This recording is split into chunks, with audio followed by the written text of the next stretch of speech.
क्या नाम है सर? शशि राम हुआ मेरा। शशि राम। शशि रंजन। शशि रंजन जी। जाति क्या हुआ आपका? मेरी कोई जाति नहीं है, मैं इंडियन हूँ। इंडियन है, भारतीय। मतलब इतना सारा भीड़ में अभी एक इंडियन मिले हैं। जी।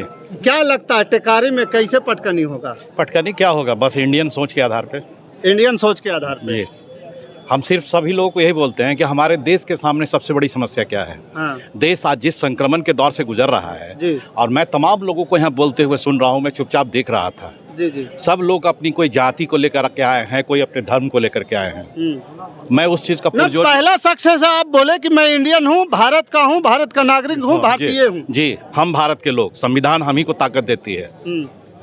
जब बाबा साहब ने जिस संविधान को बनाया था तो वह संविधान न कांग्रेस से चलती है, न बीजेपी से चलती है, न राजद से चलती है, वो हमारे से चलती है।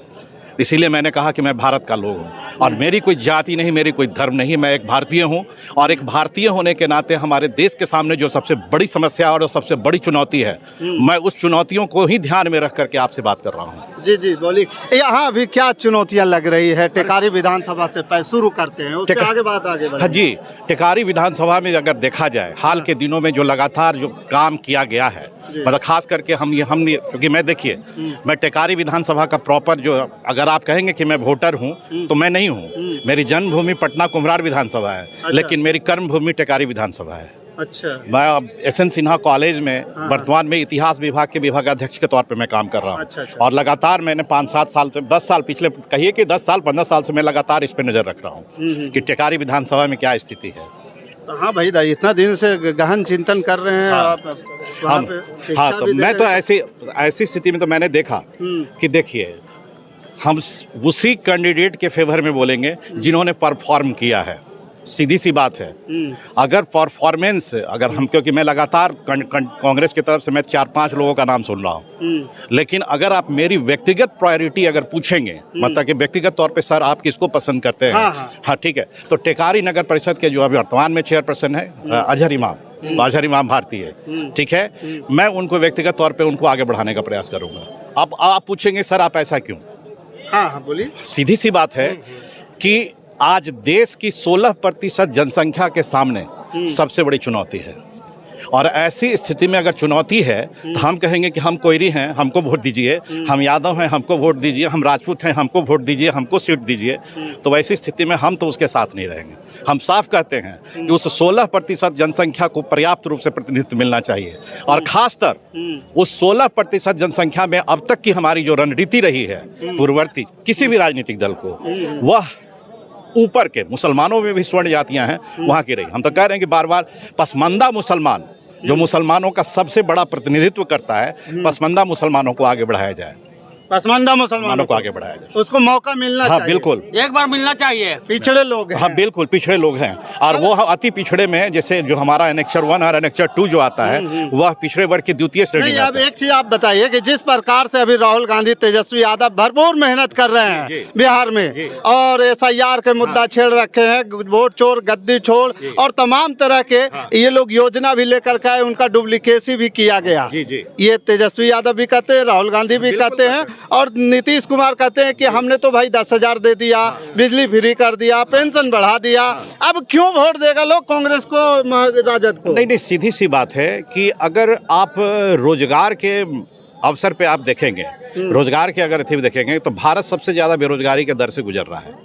अगर पिछले 1973 में जस्ट बांग्लादेश वार के बाद जो है भारत में सबसे ज्यादा बेरोजगारी हुई थी, उसके बाद इमरजेंसी लगा था। जी जी, ठीक है। तो आज के डेट में अगर भारत देखेंगे तो सबसे ज्यादा बेरोजगारी के दर से गुजर रहा है।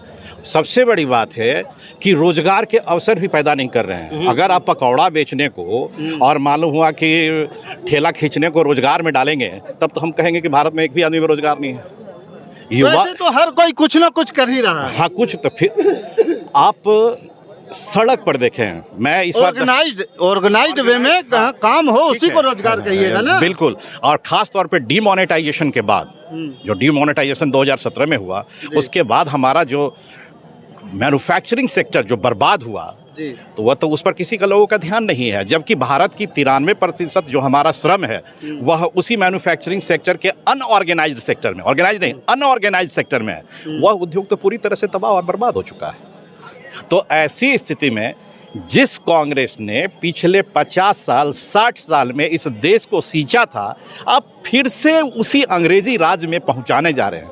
हम बार बार अपने तमाम स्टूडेंट्स को पढ़ाने के दौरान हम कहे भी हैं कि पाकिस्तान का गठन धर्म के आधार पे हुआ था और उसका क्या परिणाम है आप देख सकते हैं। बिल्कुल ठीक है, ये बाबा साहब अम्बेडकर और पंडित नेहरू का देश है और उन्होंने धर्मनिरपेक्षता, लोगों को समान अधिकार की बात की है। और आप फिर आज से 70 साल पहले उसी धर्म के आधार पे भारत को संगठित करना चाहते हैं। आखिर आप भारत को बनाना क्या चाहते हैं?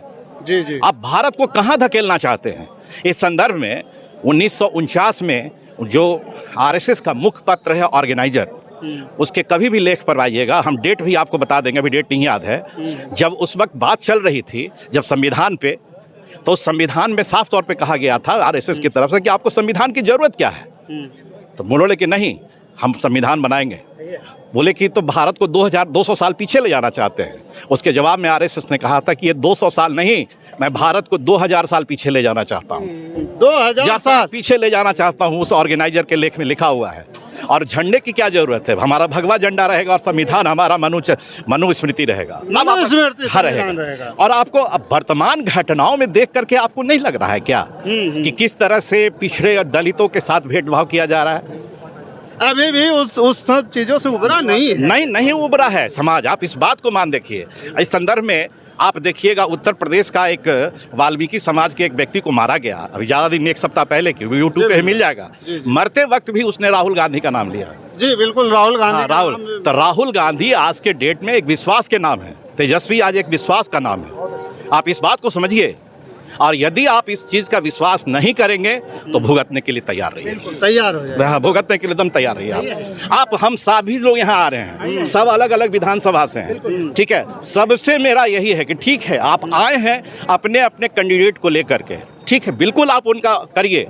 लेकिन एक बार अगर आला कमान और संगठन अगर किसी को अपना चुन लेता है प्रतिनिधि कि यही हमारे विधानसभा से लड़ेंगे, तो मेरे तमाम लोगों से आग्रह है कि आप उसके साथ जी जान से लग जाइए। कोई भी हो, इति श्री रेवा खंडे जो भी हो, चाहे वो हिंदू हो, मुसलमान हो, दलित है, सवर्ण है, पिछड़ा है, कोई भी है, अगर वो इंडिया गठबंधन का है और भारत की बात करता है तो सबसे मेरा आग्रह है, यहाँ तमाम जो लोग आए हैं, विनीत है, मत कर सकते कि विनती है हमारी, अपने देश को बचाइए। दोस्तों, ये प्रोफेसर साहब हैं एसएन सिन्हा कॉलेज ना, एसएन सिन्हा कॉलेज टेकारी के प्रोफेसर साहब हैं। उन्होंने बखूबी हर पहलू को बड़े मतलब कि गहन अध्ययन किए हैं और उसके बाद ये सारे बातें बताए हैं और इसमें भी सच्चाई झलकती है। बाकी इस खबर के प्रति आपका क्या विचार है, आप हमें कमेंट कर जरूर बताइएगा। हमारे साथ बने रहने के लिए धन्यवाद। जय हिंद, जय भारत।